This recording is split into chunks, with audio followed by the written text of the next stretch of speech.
Hello everyone, welcome once again to Plus Minus where education is belief. My name is Kartik और जैसे कि आपको पता है कि DSSS भी अपने एग्ज़ाम्स करवा रहा है, बहुत सारे एग्ज़ाम करवा रहा है। साथ ही उन्होंने अगली मई 24 तक के उन्होंने सारे अपने शेड्यूल सामने रख दिया कि किस दिन क्या क्या एग्ज़ाम होंगे। और उसके बाद भी हम सभी को पता है कि जून और जुलाई का जो शेड्यूल है वो भी बहुत जल्द आने वाला है। और जो देश में जो अभी हालत है वो देखते हुए बहुत सारे एग्ज़ाम कैंसिल हो गए हैं। जो कोरोना का जो पीक, जो लहर, एक थर्ड वेव या फिर सेकंड वेव जिसे कह रहे हैं, दिल्ली में तो वो तीसरी चौथी वेव चल रही है। तो उस वेव को देखते हुए बहुत सारे एग्ज़ाम कैंसिल हुए हैं। और पीछे दिनों एक हैशटैग चल रहा था इंटरनेट पे, ट्विटर पे, फेसबुक पे, हर जगह सोशल मीडिया पे कि हैशटैग पोस्टपोन CHSL एग्ज़ाम्स या फिर hashtag postpone CBSE exam, hashtag postpone SSC exam, hashtag postpone NEET exam. तो इतने सारे एग्ज़ाम जितने भी थे सब ने अपनी अपनी गुहार लगाई, बच्चों ने गुहार लगाई कि भाई एग्ज़ाम इस सिचुएशन में नहीं होने चाहिए और हमें पोस्टपोन करना होगा। तो उनकी सुनवाई हुई और उसको देखते हुए बहुत सारी एजेंसीज़ ने पोस्टपोन कर दिए। CBSE का आपको पहले ही पता है, अभी कल ही SSC CHSL जो एग्ज़ाम थे बाकी बचे हुए 20 तारीख से, आज से जितने भी एग्ज़ाम थे वो सारे पोस्टपोन हो गए। तो उसको देखते हुए बहुत सारे बच्चों में जो भी DSSS की तैयारी कर रहे थे उनमें बहुत सारे जो एस्पिरेंट्स हैं उनके दिमाग में यही आया क्या हमें भी पोस्टपोन DSSS एग्ज़ाम, ये हैशटैग जो है वो चलाना होगा ताकि हमारे एग्ज़ाम पोस्टपोन हो जाए। बहुत सारे ऐसे लोग हैं जो कह रहे हैं कि हमें खबर मिली है कि बाद में 24 तारीख को एक नोटिस आएगा DSSS का जिसमें कह देंगे कि वो आगे के एग्ज़ाम पोस्टपोन है। बट वो जो आएगा हमें नहीं पता है अभी। बट हमें अभी इतना पता है कि जो एग्ज़ाम अभी चल रहे हैं 19 तारीख से लेकर, यानी कि कल से जो शुरू हुए थे और जो आज भी एग्ज़ाम कंडक्ट करवाए गए हैं और जो 23 तारीख तक चलेगा, उसका एक नोटिस आया था, कल एक नोटिस आया था। उसी को देखते हुए जो एक गहमा गहमी चल रही थी तो उसी को देखते हुए एक नोटिस आया था जिसमें लिखा हुआ था कि भाई जितने भी एग्ज़ाम हैं अपने वो तय समय पर होंगे, जो भी अनाउंस कर रखे थे 23 तारीख तक। फायर ऑपरेटर 18/2019 वाला और ये जो वेटनरी लाइफ स्टॉक इंस्पेक्टर 4/2020 जो पोस्ट है, ये सारे के एग्ज़ाम जो भी शेड्यूल थे 23 तारीख तक, 19 से 23, वो अपने तय टाइम पे होंगे। तो कुछ बातें आप लोगों की थी, कुछ बातें मैं अपनी भी करना चाहता हूँ, आप लोगों से शेयर करना चाहता हूँ कुछ चीज़ें कि हमें क्या करना होगा ऐसे टाइम में, हमें क्या करना होगा, हम क्या चाहते हैं एक्चुअली में, हम चाहते क्या हैं, हमें पोस्टपोन, हमें एग्ज़ाम देना है और एजेंसीज़ क्या चाहती हैं, ये जो बोर्ड है ये चाहते क्या हैं, अरेंजमेंट कैसे हैं DSSS के। अभी जो 2 दिन का जो रिव्यू देखा गया है कि एग्ज़ाम जब भी कंडक्ट करवाए जा रहे हैं, अभी 2 दिन अलग अलग जगह से जितनी भी बात हुई है, तो arrangement to be honest DSSS के द्वारा अरेंजमेंट जो किए गए हैं वो काफ़ी अच्छे हैं। काफ़ी अच्छे कैसे? प्रॉपर सोशल डिस्टेंसिंग मेंटेन हो रही है, वहाँ पे सैनिटाइजर्स अवेलेबल हैं, प्रॉपर वीडियोग्राफी हो रही है, फोटोग्राफी हो रही है और पूरा मैनेज करा जा रहा है आउटसाइड द लैब। जब भी सेंटर के बाहर जो होता है, जितनी वेरिफिकेशन होती है आपके पास, आपका ID कार्ड वगैरह जो भी चीज़ है या नहीं है, प्रॉपर जो इनकी गाइडलाइंस हैं अपना पहन के, जो भी आपको ड्रेस कोड वगैरह उसके हिसाब से। बट ये अरेंजमेंट्स यहाँ तक ही वैलिड हो जाते हैं, बहुत अच्छे हैं, नो डाउट, बहुत पूरा मेंटेन करके रखा हुआ है। उसके बाद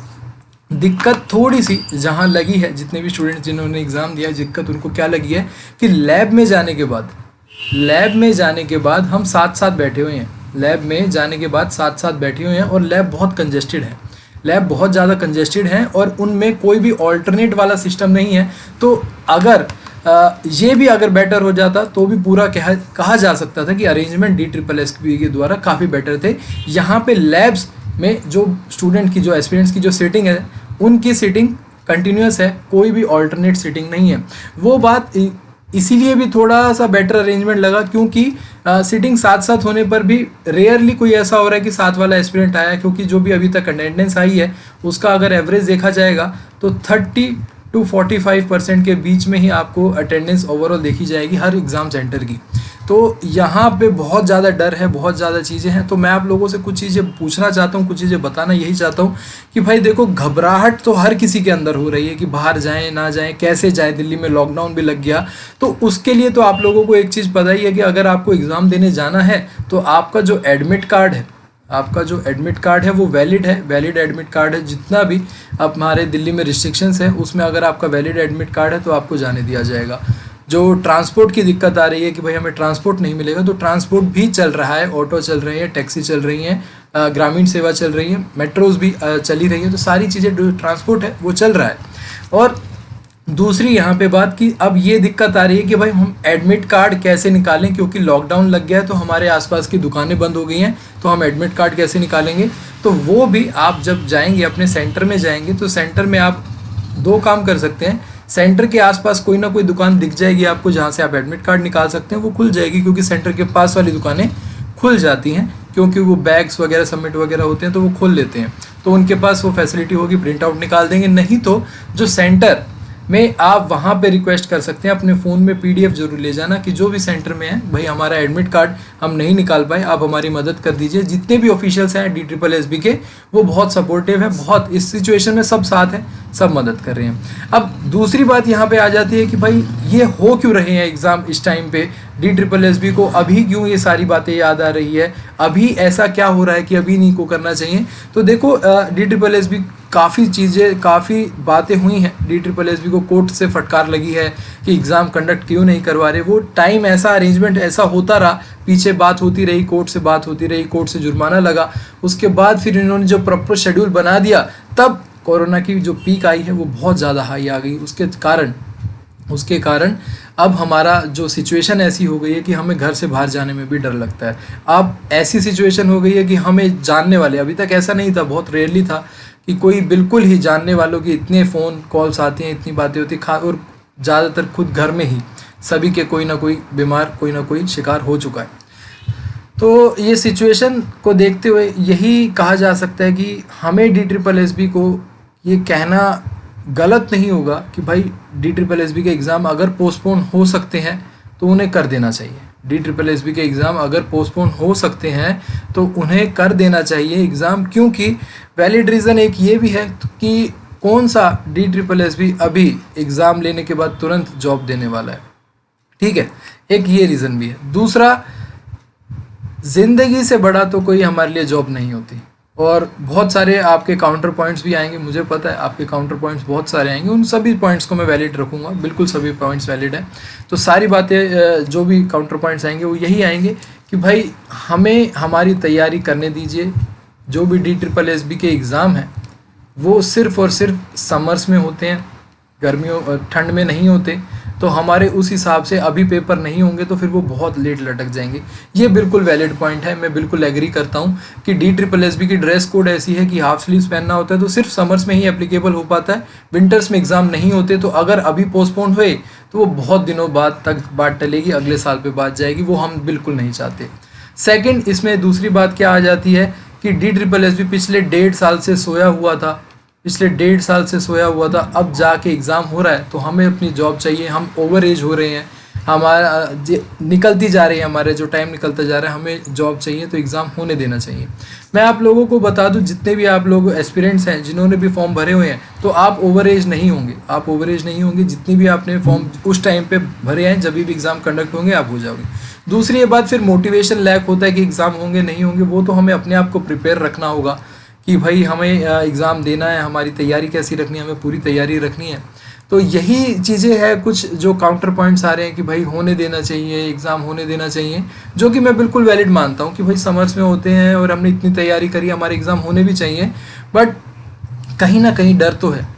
कहीं ना कहीं हमारे अंदर डर तो है। मैं बिल्कुल देखो सारी चीज़ें आप लोगों के सामने रख दी, मैं DSSB की प्रेज़ भी कर रहा हूँ, क्योंकि उनके जो अरेंजमेंट्स हैं काफ़ी अच्छे हैं, जो भी सोशल डिस्टेंसिंग प्रॉपरली मेंटेन करा जा रहा है, बाहर भी भीड़ इकट्ठे नहीं करी देनी जा रही, जहाँ पे भी ऐसे ऐसे सेंटर्स हैं वहाँ पे भी गार्ड्स को डिप्लॉय करा हुआ है कि प्रॉपर सोशल डिस्टेंसिंग मेंटेन करी जाए। बट ये सोशल डिस्टेंसिंग भी मेंटेन तब तक ही हो रही है जब तक अभी ये छोटे एग्ज़ाम हो रहे हैं,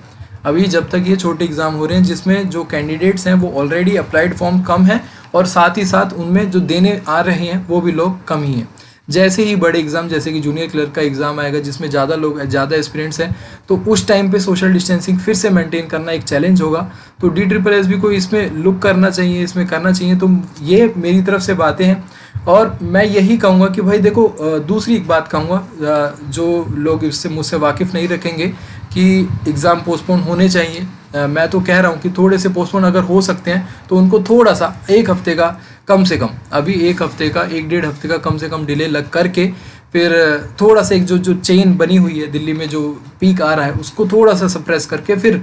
ऐसा नहीं करें कि 2-3 महीने के लिए पोस्टपोन करें, सिर्फ और सिर्फ एक डेढ़ हफ्ते के लिए, महीनों के लिए भी नहीं, 1 to 1.5 वीक्स, इसी दौरान ये पोस्टपोन हो जाने चाहिए। और दूसरी बात ये है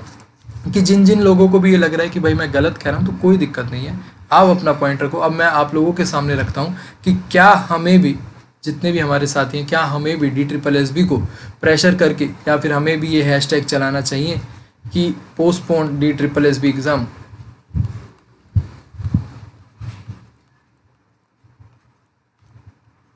अगर हाँ तो आप लोग कमेंट बॉक्स में येस लिखें, और अगर नहीं तो आप लोग कमेंट बॉक्स में नो लिखें और अपना रीज़न बताएं कि क्यों नहीं हमें कहना चाहिए कि भाई पोस्टपोन करें ये एग्ज़ाम। तो ये एक और बात मैं यहाँ पे साथ साथ ऐड करने चाहूँगा कि भाई अगर एग्ज़ाम अभी पोस्टपोन नहीं होते और ये जो 23 तारीख तक है ये तो एग्ज़ाम होंगे ही होंगे, तो आप प्लीज़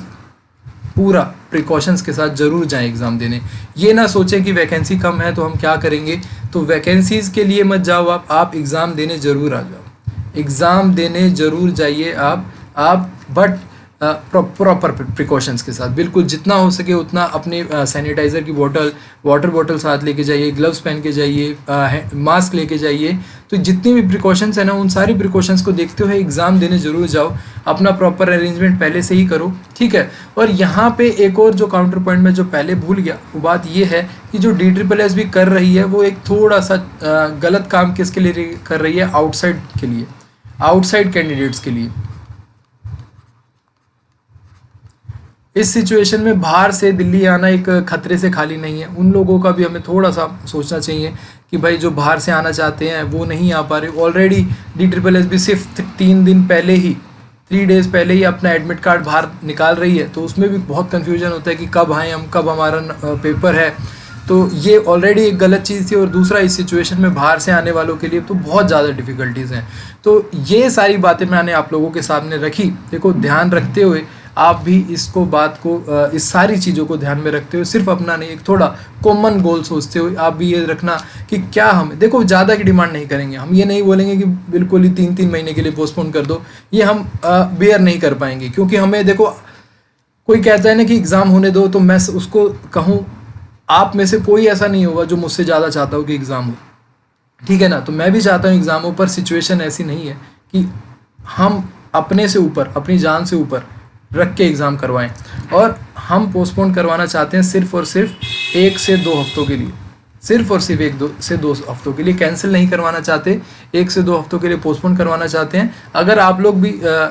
चाहते हो कि भाई हाँ आप एग्री करते हो तो यस लिखो, डिसएग्री करते हो तो नो लिखो, जो भी बातें हैं प्लीज़ वो शेयर करो, ताकि हम सब एक यूनिटी से मिल के उस बात को आगे कहीं पे